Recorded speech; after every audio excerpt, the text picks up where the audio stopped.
The old woman stood at the corner of Willow Street, struggling with 2 heavy grocery bags. The wind was sharp that evening, biting through her thin coat. People walked past her, some too busy, others pretending not to see. But Emily saw her. She didn't know why she stopped. Maybe it was the way the woman's hands shook as she tried to adjust her grip. Maybe it was the tired look in her eyes.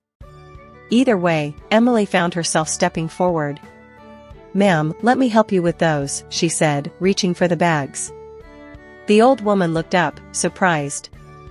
Then she smiled, a small, tired smile. That moment changed Emily's life forever.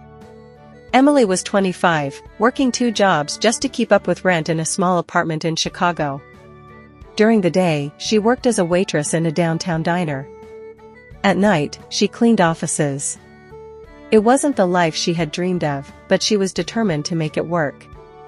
Even with all her struggles, she believed in kindness. That's why, when she saw the old woman struggling, she didn't think twice. After taking the bags, Emily noticed the woman looked exhausted. "Where are you headed?" Emily asked. "Just a few blocks down," the woman said, "but my legs, they don't work like they used to." Emily glanced at the street, then at the woman's frail frame.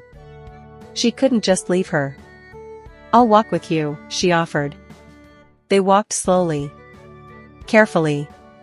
When they reached a small brick house, the woman sighed in relief. "Thank you, dear," she said. "You remind me of my granddaughter." Emily smiled. "You remind me of my grandma."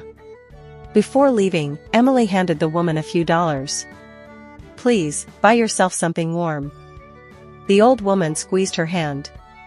"Bless your heart, child." The next afternoon, Emily was at the diner when a tall man in a sharp suit walked in.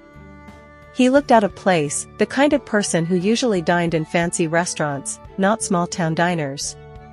"Emily?" he asked. She hesitated. "Yes? I've been looking for you." Her heart pounded. "Why?" The man smiled. "My grandmother wants to see you." Emily frowned. "Your grandmother?"